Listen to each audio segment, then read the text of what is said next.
Hello and welcome.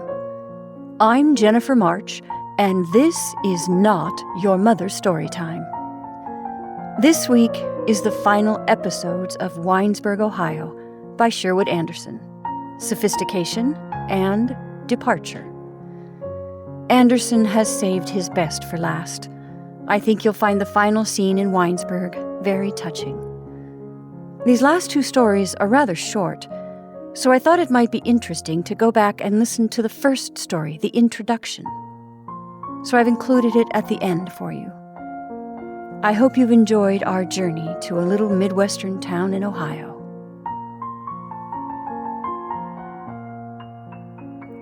And now, Sophistication, concerning Helen White.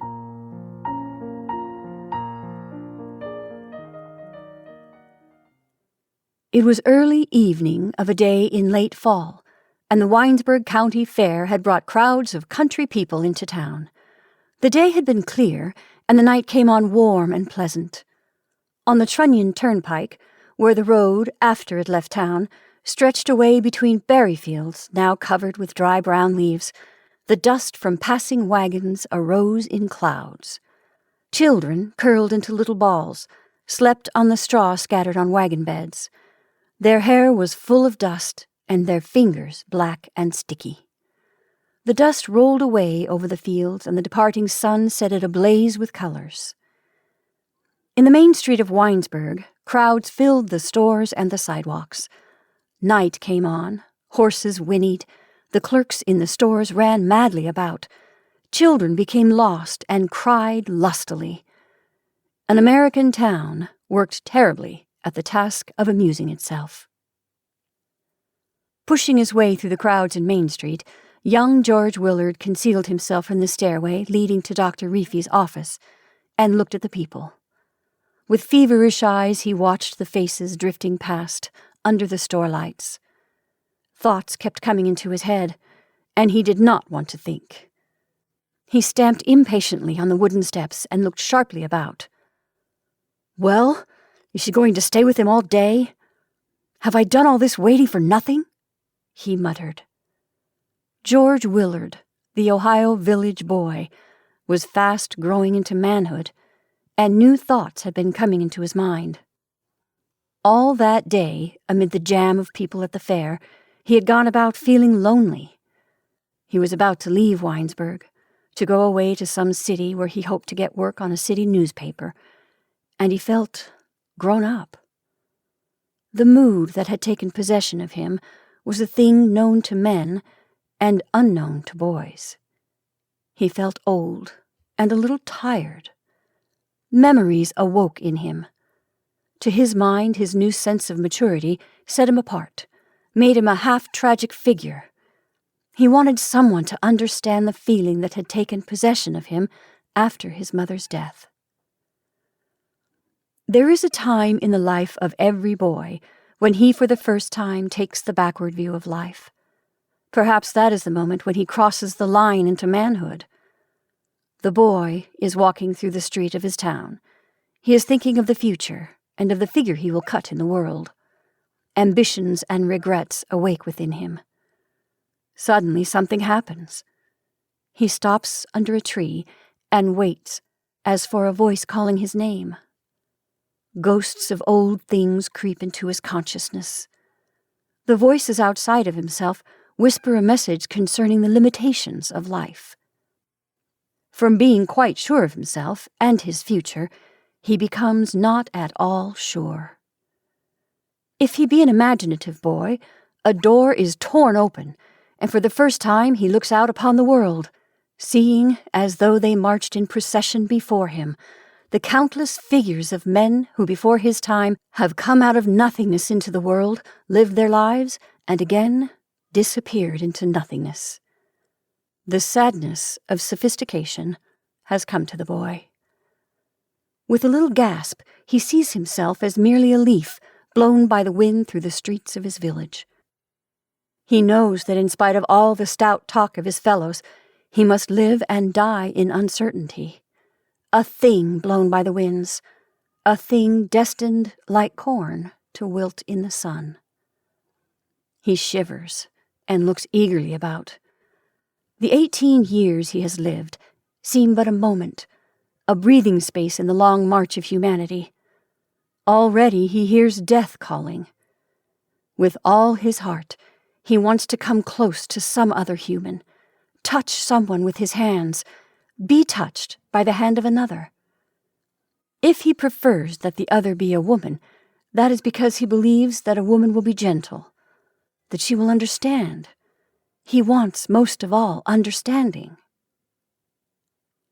When the moment of sophistication came to George Willard, his mind turned to Helen White, the Winesburg banker's daughter.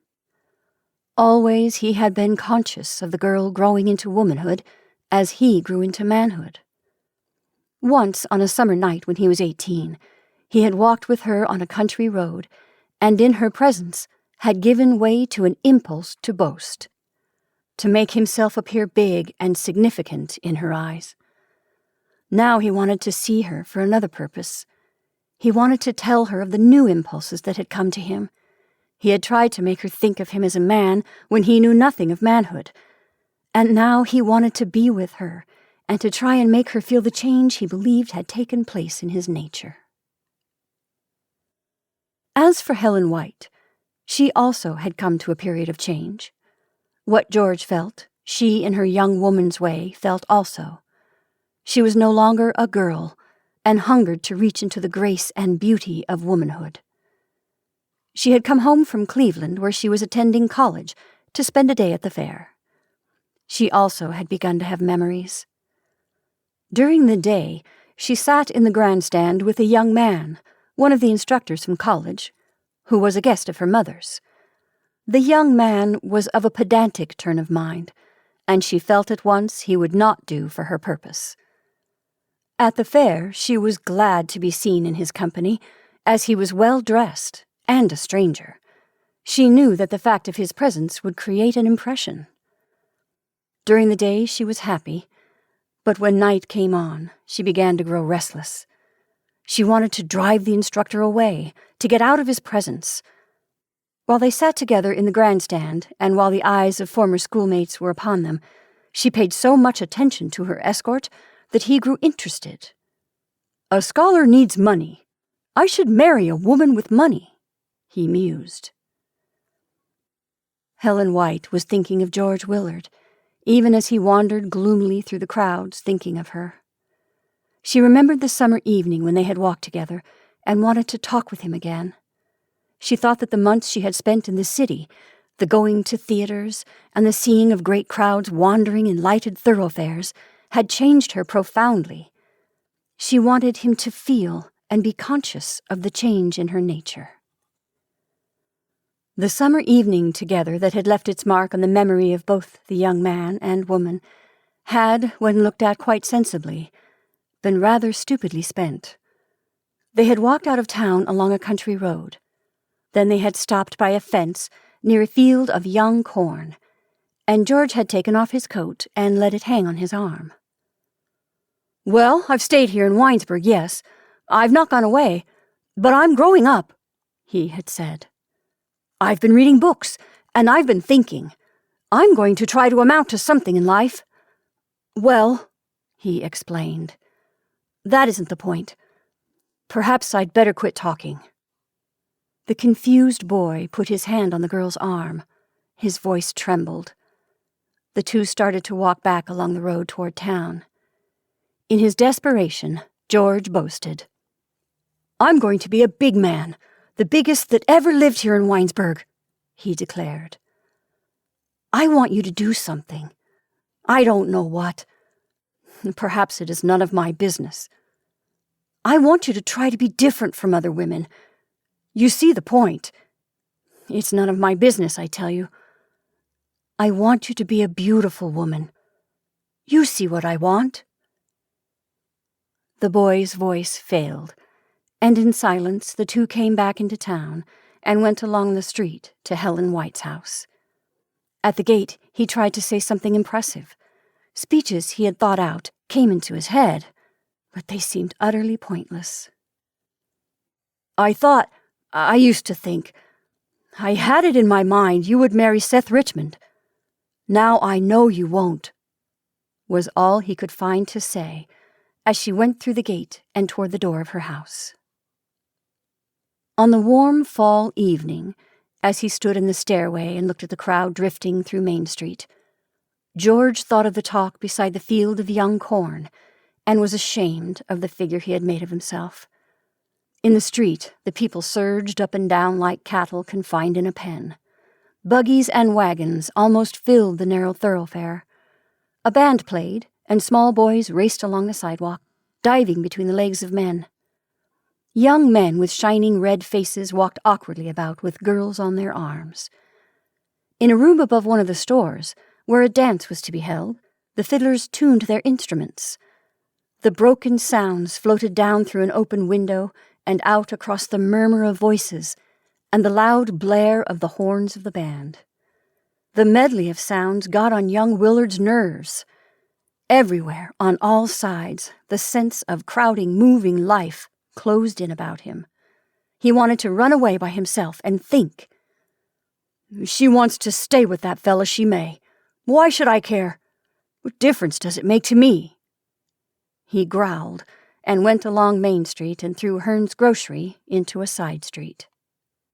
George felt so utterly lonely and dejected that he wanted to weep, but pride made him walk rapidly along, swinging his arms.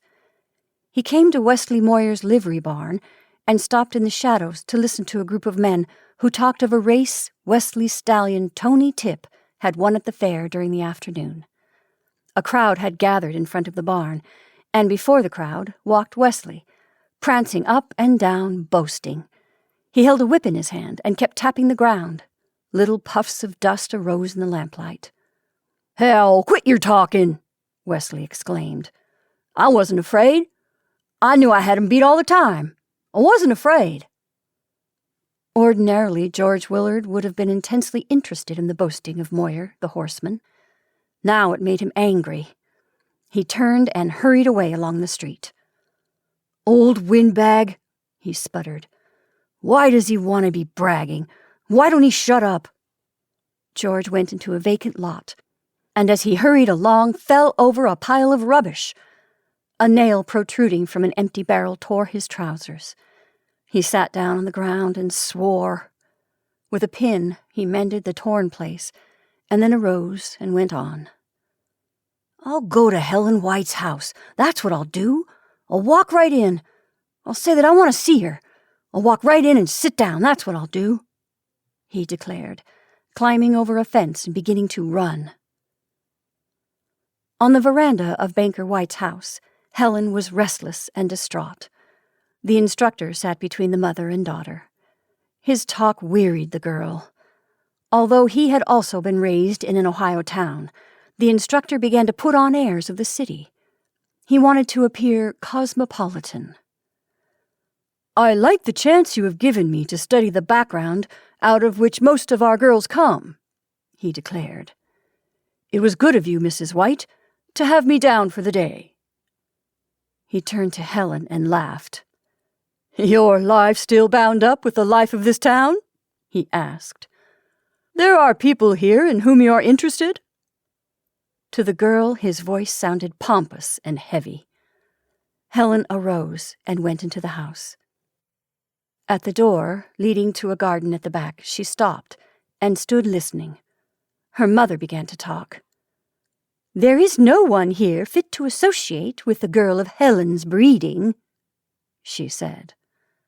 Helen ran down a flight of stairs at the back of the house and into the garden. In the darkness she stopped and stood trembling. It seemed to her that the world was full of meaningless people saying words. Afire with eagerness, she ran through a garden gate and, turning a corner by the banker's barn, went into a little side street. "George, where are you, George?" she cried, filled with nervous excitement. She stopped running and leaned against a tree to laugh hysterically. Along the dark little street came George Willard, still saying words. "I'm going to walk right into her house.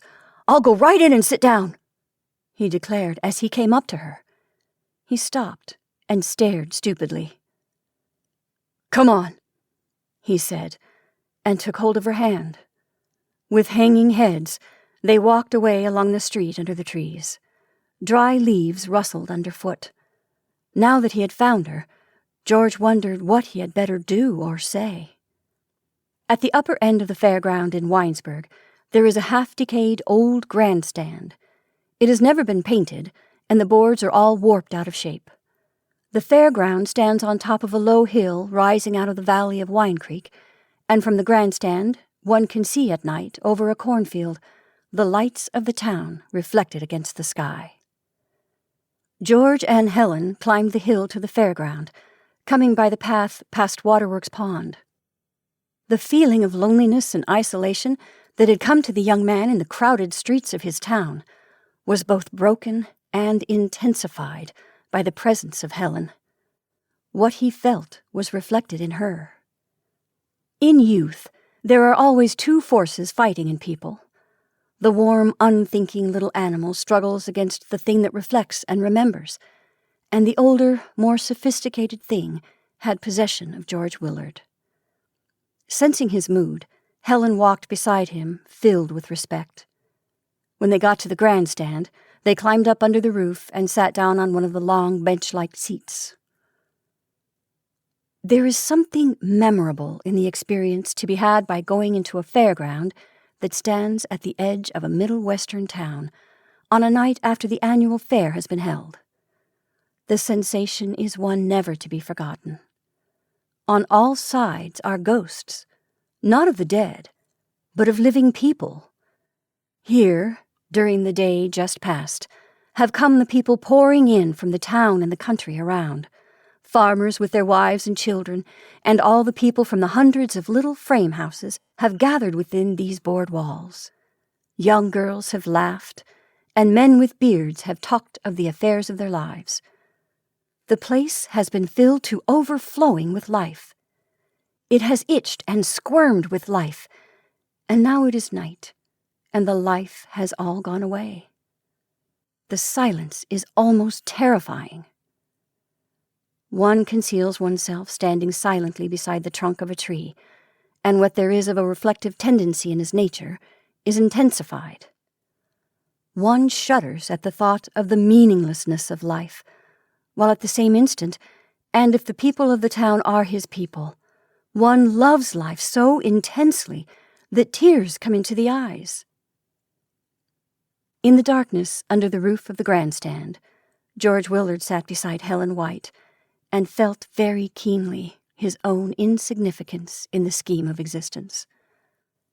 Now that he had come out of town where the presence of the people stirring about, busy with the multitude of affairs, had been so irritating, the irritation was all gone. The presence of Helen renewed and refreshed him. It was as though her woman's hand was assisting him to make some minute adjustment of the machinery of his life. He began to think of the people in town where he had always lived with something like reverence.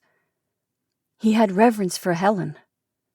He wanted to love, and to be loved by her, but he did not want at the moment to be confused by her womanhood. In the darkness, he took hold of her hand, and when she crept close, put a hand on her shoulder. A wind began to blow, and he shivered. With all his strength, he tried to hold and to understand the mood that had come upon him. In that high place in the darkness, the two oddly sensitive human atoms held each other tightly and waited. In the mind of each was the same thought. "I have come to this lonely place, and here is this other," was the substance of the thing felt. In Winesburg, the crowded day had run itself out into the long night of the late fall. Farm horses jogged away along lonely country roads, pulling their portion of weary people. Clerks began bringing samples of goods in off the sidewalk and locked the doors of stores. In the Opera House, a crowd had gathered to see a show, and further down Main Street, the fiddlers, their instruments tuned, sweated and worked to keep the feet of youth flying over the dance floor. In the darkness in the grandstand, Helen White and George Willard remained silent. Now and then the spell that held them was broken, and they turned and tried in the dim light to see into each other's eyes. They kissed, but that impulse did not last. At the upper end of the fairground, a half-dozen men worked over horses that had been raced during the afternoon. The men had built a fire and were heating kettles of water. Only their legs could be seen as they passed back and forth in the light. When the wind blew, the little flames of the fire danced crazily about. George and Helen arose and walked away into the darkness. They went along a path past a field of corn that had not yet been cut. The wind whispered among the dry corn blades.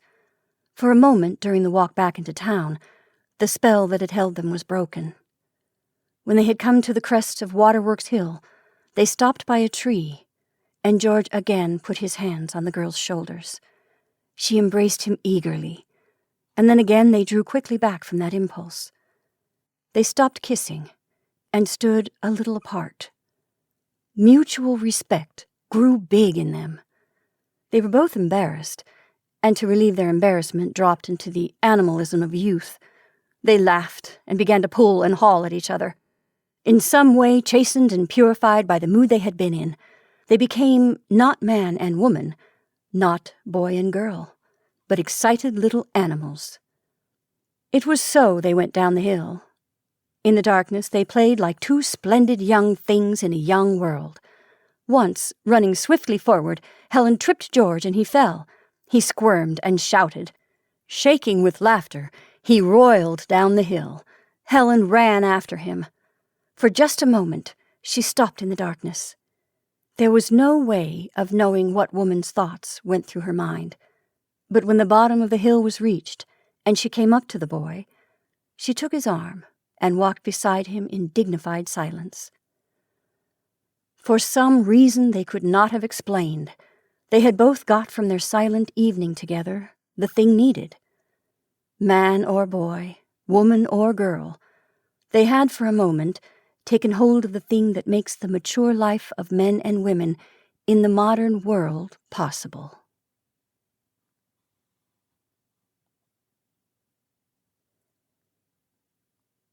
And now, departure. Concerning George Willard. Young George Willard got out of bed at 4 a.m. It was April, and the young tree leaves were just coming out of their buds. The trees along the residence streets in Winesburg are maple, and the seeds are winged. When the wind blows, they whirl crazily about, filling the air and making a carpet underfoot. George came downstairs into the hotel office, carrying a brown leather bag. His trunk was packed for departure. Since 2 o'clock, he had been awake, thinking of the journey he was about to take, and wondering what he would find at the end of his journey. The boy who slept in the hotel office lay on a cot by the door. His mouth was open, and he snored lustily. George crept past the cot and went out into the silent, deserted Main Street.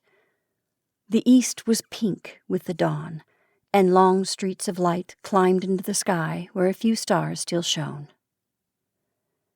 Beyond the last house on Trunnion Pike in Winesburg, there is a great stretch of open fields. The fields are owned by farmers who live in town and drive homeward at evening along Trunnion Pike in light, creaking wagons. In the fields are planted berries and small fruits. In the late afternoon in the hot summers when the road and the fields are covered with dust, a smoky haze lies over the great flat basin of land. To look across it is like looking out across the sea. In the spring, when the land is green, the effect is somewhat different. The land becomes a wide green billiard table on which tiny human insects toil up and down. All through his boyhood and young manhood, George Willard had been in the habit of walking on Trunnion Pike. He had been in the midst of the great open place on winter nights when it was covered with snow, and only the moon looked down at him. He had been there in the fall, when bleak winds blew, and on summer evenings when the air vibrated with the song of insects. On the April morning, he wanted to go there again, to walk again in the silence. He did walk to where the road dipped down by a little stream 2 miles from town, and then turned and walked silently back again. When he got to Main Street, clerks were sweeping the sidewalks before the stores. "Hey, you George, how does it feel to be going away?" they asked. The westbound train leaves Winesburg at 7:45 in the morning. Tom Little is conductor. His train runs from Cleveland to where it connects with a great trunk-line railroad with terminals in Chicago and New York. Tom has what in railroad circles is called an easy run. Every evening he returns to his family. In the fall and spring, he spends his Sundays fishing in Lake Erie. He has a round face and small blue eyes. He knows the people in the towns along his railroad better than a city man knows the people who live in his apartment building. George came down the little incline from the new Willard house at 7 o'clock. Tom Willard carried his bag. The son had become taller than the father. On the station platform, everyone shook the young man's hand. More than a dozen people waited about. Then they talked of their own affairs.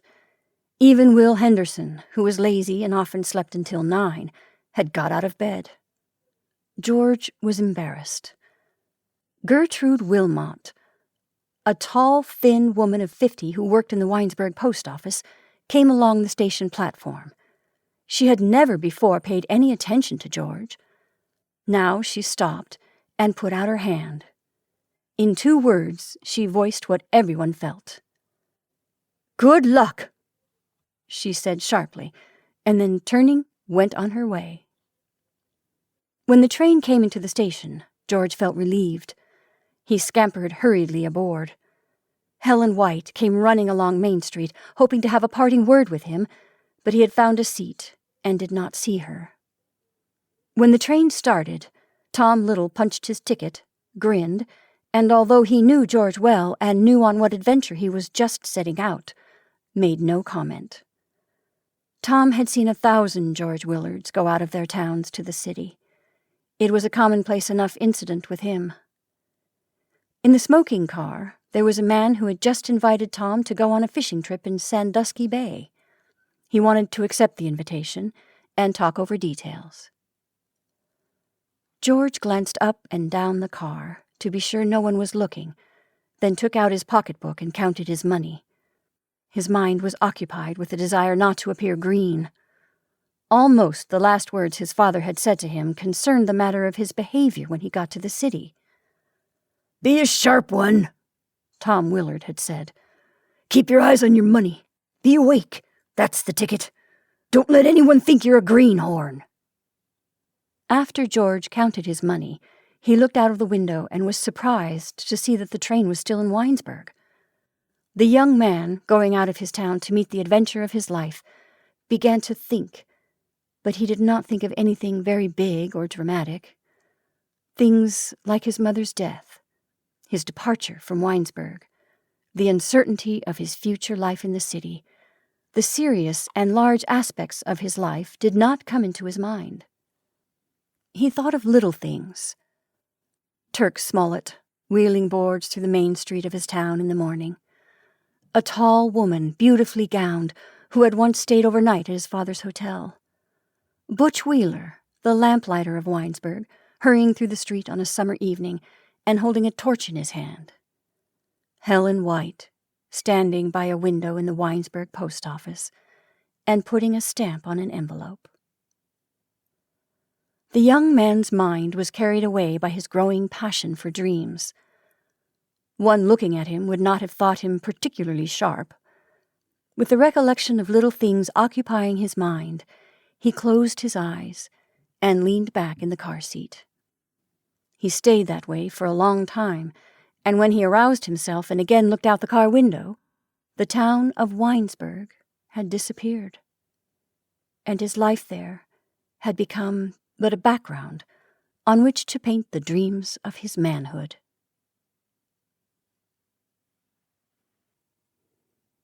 And now, the Book of the Grotesque. The writer, an old man with a white mustache, had some difficulty in getting into bed. The windows of the house in which he lived were high, and he wanted to look at the trees when he awoke in the morning. A carpenter came to fix the bed so that it would be on a level with the window. Quite a fuss was made about the matter. The carpenter, who had been a soldier in the Civil War, came into the writer's room and sat down to talk of building a platform for the purpose of raising the bed. The writer had cigars lying about, and the carpenter smoked. For a time, the two men talked of the raising of the bed, and then talked of other things. The soldier got on the subject of the war. The writer, in fact, led him to that subject. The carpenter had once been a prisoner in Andersonville prison and had lost a brother. The brother had died of starvation, and when the carpenter got upon that subject, he cried. He, like the old writer, had a white mustache, and when he cried, he puckered up his lips, and the mustache bobbed up and down. The weeping old man with the cigar in his mouth was ludicrous.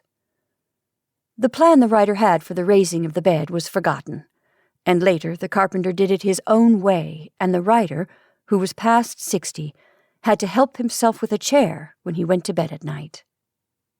In his bed, the writer rolled over on his side and lay quite still. For years he had been beset with notions concerning his heart. He was a hard smoker, and his heart fluttered. The idea had got into his mind that he would sometime die unexpectedly, and always when he got into bed he thought of that. It did not alarm him. The effect, in fact, was quite a special thing, and not easily explained. It made him more alive, there in bed, than at any other time.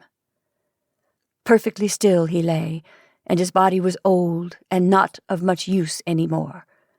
But something inside him was altogether young. He was like a pregnant woman, only that the thing inside him was not a baby, but a youth. No, it wasn't a youth. It was a woman, young, and wearing a coat of mail like a knight. It is absurd, you see, to try to tell what was inside the old writer as he lay on his high bed and listened to the fluttering of his heart. The thing to get at is what the writer or the young thing within the writer was thinking about. The old writer, like all of the people in the world, had got, during his long life, a great many notions in his head. He had once been quite handsome, and a number of women had been in love with him. And then, of course, he had known people, many people, known them in a peculiarly intimate way that was different from the way in which you and I know people. At least, that is what the writer thought, and the thought pleased him. Why quarrel with an old man concerning his thoughts? In the bed, the writer had a dream that was not a dream. As he grew somewhat sleepy but was still conscious, figures began to appear before his eyes. He imagined the young, indescribable thing within himself was driving a long procession of figures before his eyes. You see, the interest in all this lies in the figures that went before the eyes of the writer. They were all grotesques. All of the men and women the writer had ever known had become grotesques. The grotesques were not all horrible. Some were amusing, some almost beautiful. And one, a woman, all drawn out of shape, hurt the old man by her grotesqueness. When she passed, he made a noise like a little dog whimpering. Had you come into the room, you might have supposed the old man had an unpleasant dream, or perhaps indigestion. For an hour the procession of grotesques passed before the eyes of the old man, and then, although it was a painful thing to do, he crept out of bed and began to write. Some of the grotesques had made a deep impression on his mind, and he wanted to describe it. At his desk, the writer worked for an hour. In the end, he wrote a book which he called The Book of the Grotesque. It was never published, but I saw it once, and it made an indelible impression on my mind.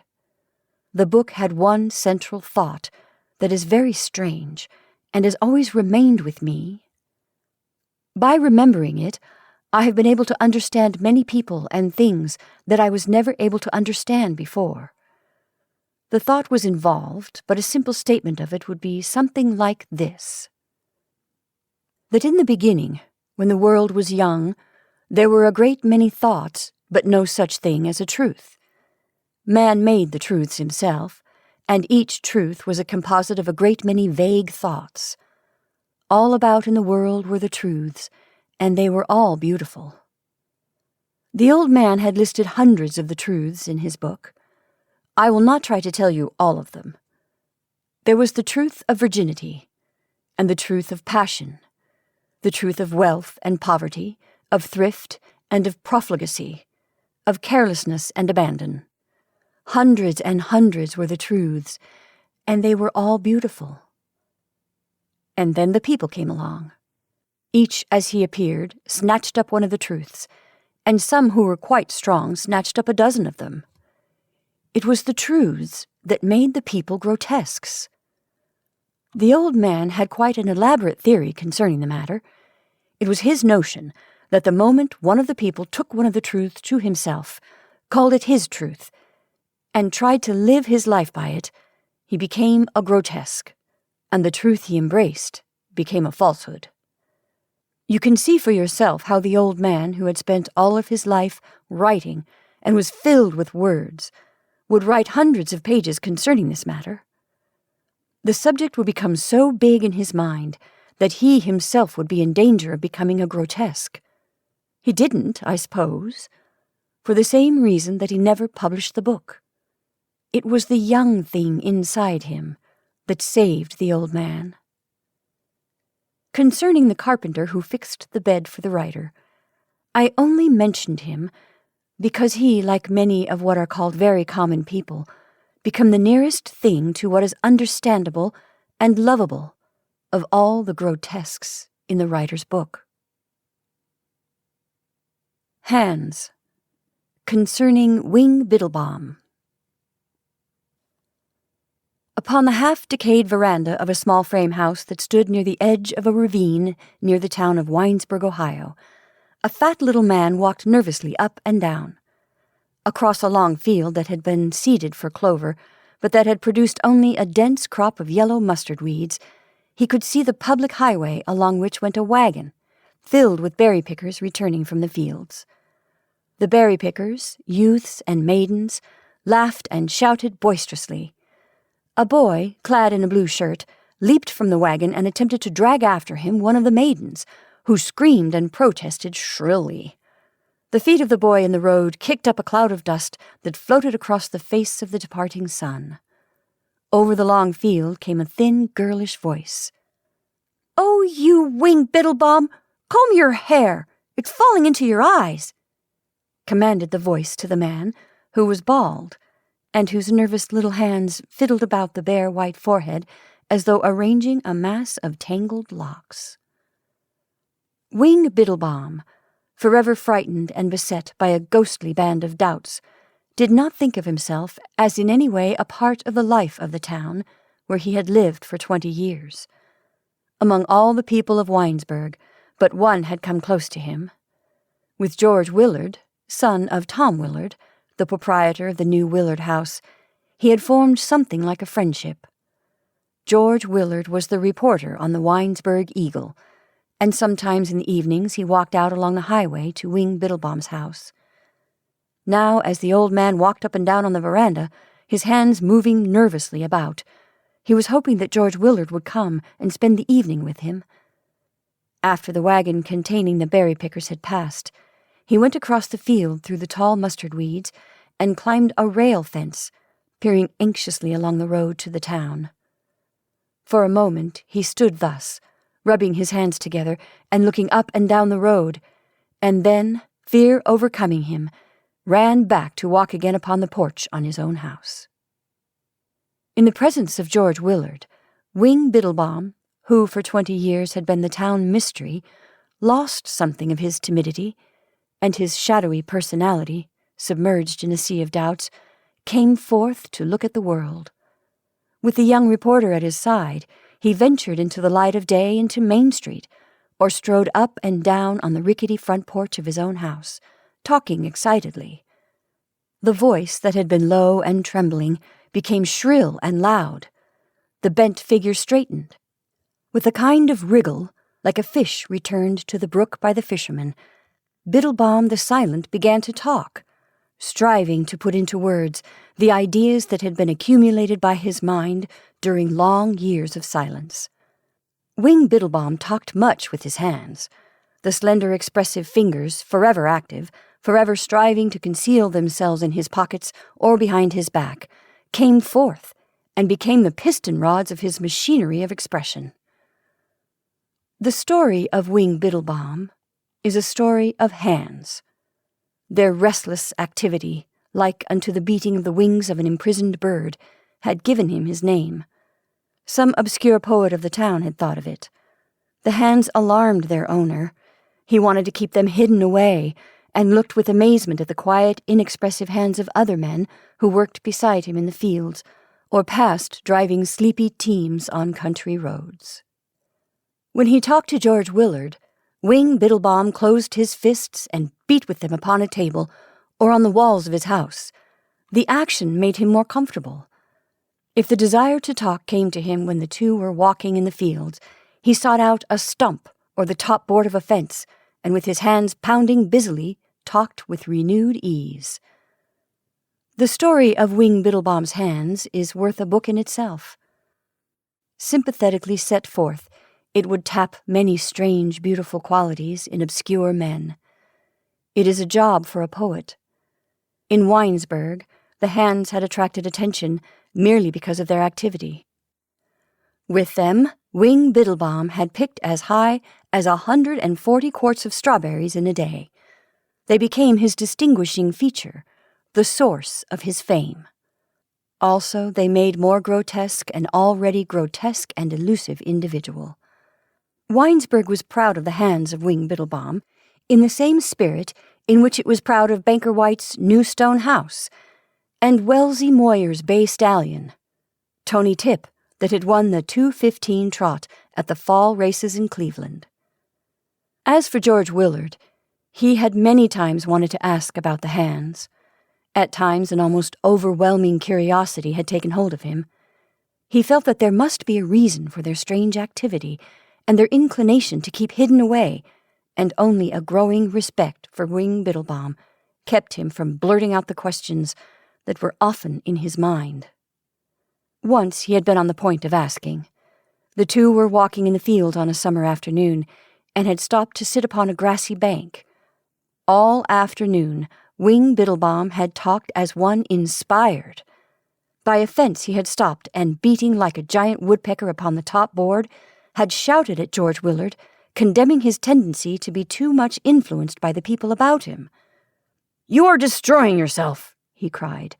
"You have the inclination to be alone and to dream, and you are afraid of dreams. You want to be like others in town here. You hear them talk, and you try to imitate them." On the grassy bank, Wing Biddlebaum had tried again to drive his point home. His voice became soft and reminiscent, and with a sigh of contentment, he launched into a long, rambling talk, speaking as one in a lost dream. Out of the dream, Wing Biddlebaum made a picture for George Willard. In the picture, men lived again in a kind of pastoral golden age. Across a green open country came clean-limbed young men, some afoot, some mounted upon horses. In crowds, the young men came to gather about the feet of an old man who sat beneath a tree in a tiny garden and who talked to them. Wing Biddlebaum became wholly inspired. For once he forgot the hands. Slowly they stole forth and lay upon George Willard's shoulders. Something new and bold came into the voice that talked. "You must try to forget all you have learned," said the old man. "You must begin to dream. From this time on, you must shut your ears to the roaring of the voices." Pausing in his speech, Wing Biddlebaum looked long and earnestly at George Willard. His eyes glowed. Again he raised his hands to caress the boy, and then a look of horror swept over his face. With a convulsive movement of his body, Wing Biddlebaum sprang to his feet and thrust his hands deep into his trouser pockets. Tears came to his eyes. "I must be getting along home. I can talk no more with you," he said nervously. Without looking back, The old man had hurried down the hillside and across a meadow, leaving George Willard perplexed and frightened upon the grassy slope. With a shiver of dread, the boy arose and went along the road toward town. "I'll not ask him about his hands," he thought, touched by the memory of the terror he had seen in the man's eyes. "There's something wrong, but I don't want to know what it is. His hands have something to do with his fear of me and of everyone." And George Willard was right. Let us look briefly into the story of the hands. Perhaps our talking of them will arouse the poet who will tell the hidden wonder story of the influence for which the hands were but fluttering pennants of promise. In his youth, Wing Biddlebaum had been a schoolteacher in a town in Pennsylvania. He was not then known as Wing Biddlebaum, but went by the less euphonic name of Adolf Meyers. As Adolf Meyers, he was much loved by the boys of his school. Adolf Meyers was meant by nature to be a teacher of youth. He was one of those rare, little-understood men who rule by a power so gentle that it passes as a lovable weakness. In their feeling for the boys under their charge, such men are not unlike the finer sort of women in their love of men, and yet that is but crudely stated. It needs the poet there. With the boys of his school, Adolf Meyers had walked in the evening or had sat talking until dusk upon the schoolhouse steps, lost in a kind of dream. Here and there went his hands, caressing the shoulders of the boys, playing about the tousled heads. As he talked, his voice became soft and musical. There was a caress in that also. In a way, the voice and the hands, the stroking of the shoulders and the touching of the hair, were part of the schoolmaster's effort to carry a dream into the young minds. By the caress that was in his fingers, he expressed himself. He was one of those men in whom the force that creates life is diffused, not centralized. Under the caress of his hands, doubt and disbelief went out of the minds of the boys, and they began also to dream. And then the tragedy. A half-witted boy of the school became enamored of the young master. In his bed at night he imagined unspeakable things, and in the morning went forth to tell his dreams as facts. Strange, hideous accusations fell from his loose-hung lips. Through the Pennsylvania town went a shiver. Hidden, shadowy doubts that had been in men's minds concerning Adolf Meyers were galvanized into beliefs. The tragedy did not linger. Trembling lads were jerked out of bed and questioned. "He put his arms about me," said one. "His fingers were always playing in my hair," said another. One afternoon, a man of the town, Henry Bradford, who kept a saloon, came to the schoolhouse door. Calling Adolf Meyers into the schoolyard, he began to beat him with his fists. As his hard knuckles beat down into the frightened face of the schoolmaster, his wrath became more and more terrible. Screaming with dismay, the children ran here and there like disturbed insects. "I'll teach you to put your hands on my boy, you beast!" roared the saloon keeper, who, tired of beating the master, had begun to kick him about the yard. Adolf Meyers was driven from the Pennsylvania town in the night. With lanterns in their hands, a dozen men came to the door of the house where he lived alone and commanded that he dress and come forth. It was raining, and one of the men had a rope in his hands. They had intended to hang the schoolmaster, but something in his figure, so small, white, and pitiful, touched their hearts, and they let him escape. As he ran away into the darkness, they repented of their weakness and ran after him, swearing and throwing sticks and great balls of soft mud at the figure that screamed and ran faster and faster into the darkness. For 20 years, Adolf Meyers had lived alone in Winesburg. He was but 40, but looked 65. The name of Biddlebaum he got from a box of goods seen at a freight station as he hurried through an eastern Ohio town. He had an aunt in Winesburg, a black-toothed old woman who raised chickens, and with her he lived until she died. He had been ill for a year after the experience in Pennsylvania, and after his recovery, worked as a day laborer in the fields, going timidly about and striving to conceal his hands. Although he did not understand what had happened, he felt that the hands must be to blame. Again and again the fathers of the boys had talked of the hands. "Keep your hands to yourself," the saloon keeper had roared, dancing with fury in the schoolhouse yard. Upon the veranda of his house by the ravine, Wing Biddlebaum continued to walk up and down until the sun had disappeared and the road beyond the field was lost in the gray shadows. Going into his house, he cut slices of bread and spread honey upon them. When the rumble of the evening train that took away the express cars loaded with the day's harvest of berries had passed, and restored the silence of the summer night, he went again to walk upon the veranda. In the darkness, he could not see the hands, and they became quiet. Although he still hungered for the presence of the boy, who was the medium through which he expressed his love of man, the hunger became again a part of his loneliness and his waiting. Lighting a lamp, Wing Biddlebaum washed the few dishes soiled by his simple meal, and setting up a folded cot by the screen door that led to the porch, prepared to undress for the night. A few stray white breadcrumbs lay on the cleanly washed floor by the table. Putting the lamp upon a low stool, he began to pick up the crumbs, carrying them to his mouth one by one with unbelievable rapidity. In the dense blotch of light beneath the table, the kneeling figure looked like a priest engaged in some service of his church. The nervous, expressive fingers, flashing in and out of the light, might well have been mistaken for the fingers of the devotee going swiftly through decade after decade of his rosary. And those are our stories for this evening. I hope you enjoyed Sophistication and Departure. From Winesburg, Ohio, by Sherwood Anderson. And that is also the end of the series. I hope you've enjoyed it. Thank you for listening.